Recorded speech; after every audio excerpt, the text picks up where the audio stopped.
Maintenant, du coup, je vais passer à la fameuse question parce qu'on a tous entendu... il y a une fameuse question? Oui, il y a une fameuse question. Parce que vous avez beaucoup parlé du fait de grandir. Beaucoup parlé du fait de grandir et même durant votre message hier soir, que ça faisait partie des lois. Et une des lois que vous en avez abordé plusieurs. Une des lois du royaume, c'était le fait de... Le royaume ici, vous avez dit, c'est pas là, le royaume ici. Donc, une des lois du royaume ici, c'était le fait de grandir, d'être mature, d'atteindre le stade de l'épouse. Et vous avez même dit, chaque semaine royale, impact conférence après impact conférence, vous demeurez les mêmes et que, enfin, du coup, qu'on ne doit pas rester les mêmes. Et si il y a quelqu'un qui est connecté ce matin et qui dit, moi, je fais le bilan de ma vie, je vois que ça fait 2-3 impact conférences, j'écoute des messages qui sont impactants, mais je vois que ma vie elle change pas. Ouais. Et là, du coup, je vois que j'ai enfreint entre guillemets cette loi du royaume. Donc, comment faire? Alors, je commence par dire que sur le plan physique, on grandit sans forcer. Il y a quelque temps en arrière, moi j'avais une petite barbe noire. Après, j'ai remarqué moi-même qu'elle est en train de devenir blanche.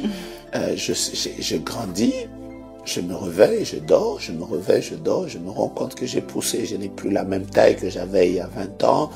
J'ai plus peut-être le même visage que j'avais il y a 30 ans. Donc, je grandis de manière naturelle. Mais sur le plan spirituel, la Bible dit, faites tous vos efforts pour joindre à votre foi la connaissance, à votre foi la vertu, à votre foi. Faites tous vos efforts. Vous ne devez pas rester comme ça et ne rien faire et dire, je ne grandis pas. Pour grandir, il faut, par le Saint-Esprit, faire sa part. Il faut aimer Dieu. Il faut aimer sa maison. Il faut entrer dans le service. Il faut écouter la parole de Dieu. Il faut pratiquer la parole de Dieu. Il faut lire la parole de Dieu. Il faut avoir une vie de prière personnelle. Il faut grandir dans l'intimité avec Dieu. Il y a plusieurs choses à faire pour que vous grandissiez dans la foi. Mais si vous remarquez que vous ne grandissez pas, la chose que je dois dire, c'est que vous ne faites rien. Wow. Il faut faire vos efforts pour grandir aussi dans la foi. Il faut vous donner, il faut vous consacrer. J'ai parlé de la loi de la consécration. Oui. Le principe est que plus vous vous donnez à Dieu, plus Dieu prend de la place dans votre vie, dans les aspects, les domaines de votre vie, plus vous êtes en train de grandir.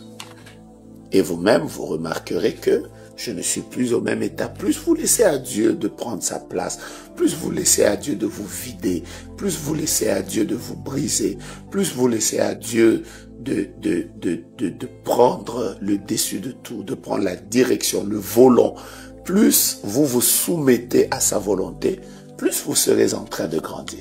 C'est comme ça que l'apôtre Paul dit, les choses auxquelles je tenais à l'époque, que je considérais à l'époque, aujourd'hui je les regarde comme de la boue.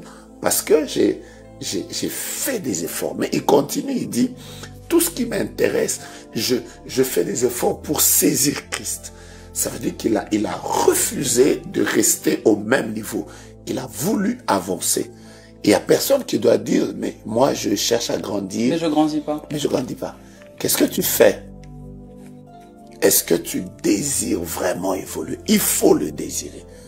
La croissance dans la vie chrétienne, il faut la désirer. C'est ça la différence. Et du coup, est-ce que quand on est dans cet état d'esprit, ça veut dire que on n'est pas en train de se dire pourquoi je suis en retard, mais c'est plus en train de se dire qu'est-ce que j'ai fait pour être en retard? Du coup, le mindset il change parce que par rapport à tout ce que vous nous avez dit, ça veut dire qu'il y a toute une panoplie de choses à mettre en place pour pouvoir accomplir, atteindre cette stature de croissance. D'ailleurs, ce que je veux éviter, c'est de croire qu'on a une panoplie de choses à faire. Ah. Parce que ça nous fait tomber dans la religion. D'accord. Dans la religion, c'est ce qu'on dit. On dit, écoute, respecte chaque vendredi, prie 3 fois, prie le matin, midi, le soir. D'accord. Ça, on tombe dans la religion. Ok. Le christianisme n'est pas une religion. Le christianisme, c'est une vie. C'est une vie dans laquelle on laisse juste Christ prendre sa place dans nos cœurs. On laisse à la parole de Dieu de prendre la place dans nos vies. Je vous donne un exemple. Quand la parole de Dieu dit « pardonnez », plus vous pardonnez, plus vous grandissez. Parce que sur le plan du caractère, vous n'êtes plus un rancunier. Vous n'êtes plus quelqu'un qui reste dans les blessures. Le fait de pardonner vous amène à vivre une certaine croissance. Là où la Bible dit ne vous inquiétez de rien. Faites connaître vos besoins à Dieu. J'apprends à ne plus vivre dans les inquiétudes. Chaque fois que les inquiétudes viennent, ce qui est normal, moi, je viens confier ça à Christ. Le fait que je grandisse, j'applique cette parole de Dieu, je grandis dans la foi. Donc en fait, je veux juste te dire qu'il n'y a pas de panoplie de choses à faire. C'est pas checklist one. Ça y est, j'ai grandi. C'est pas que tu es en train de suivre. Et ça, c'est la religion.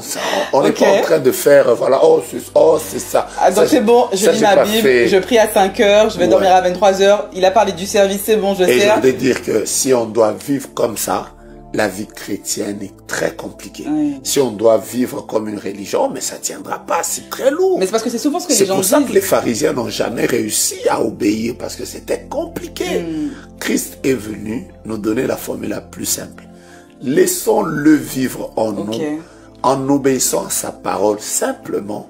Nous nous rendrons compte que nous serons en train de grandir. Amen. Merci beaucoup pour ça. Je pense que ça éclaire plusieurs, parce que souvent, aussi des fois, les gens ils se disent, mais je fais tout ce qu'on me dit de faire, j'ai fait ça, j'ai fait ça, j'ai fait ça, j'ai fait ça, mais ma vie elle avance pas. Alors qu'en fait, il faut simplement laisser Christ grandir en soi, comme le prophète nous a dit, pour pouvoir avoir un changement. Absolument. Et puis surtout, j'ai beaucoup aimé aussi quand vous avez dit que d'un point de vue physique, on peut grandir parce qu'on voit voilà, que la barbe grandit, que le visage grandit, etc.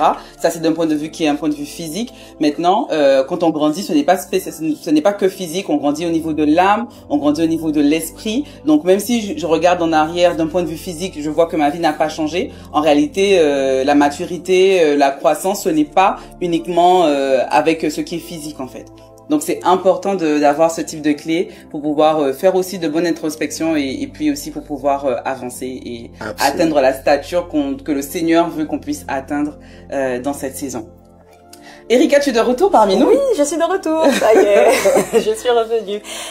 Merci beaucoup pour cet échange, merci beaucoup prophète pour la profondeur de ce que vous avez dit. J'ai bien aimé le fait que vous reveniez sur les clés pour discerner justement les faux prophètes, parce que je pense que c'est quelque chose qui est vraiment très important et déterminant sur notre génération, parce que les gens on vit dans une société où les gens sont perdus en fait, qui savent plus quoi faire, ils savent plus où aller, et ils risquent d'aller chercher en fait des réponses un peu partout, et grâce aux clés que vous avez données, que tout le monde aura, finalement, ils vont pouvoir discerner réellement. Mais je vous donne une anecdote. Dites-moi. Quelqu'un a dit, on a dit qu'à l'époque, on formait des gens dans le FBI pour qu'ils apprennent comment détecter les faux dollars. Alors, ils devaient savoir comment détecter les faux billets des dollars. Vous savez comment on a fait? Au lieu de leur apprendre à manipuler les faux dollars, tout ce qu'on a fait, on leur a soumis à la manipulation des vrais dollars. Donc ils ont appris à manipuler les vrais dollars.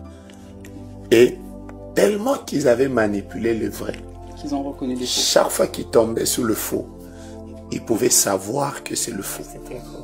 En fait, ce que Dieu nous demande, et c'est ça la beauté de cette conférence, c'est que Dieu nous demande, c'est pas de commencer à chercher, ah oui, le faux, voici ce qu'on doit faire.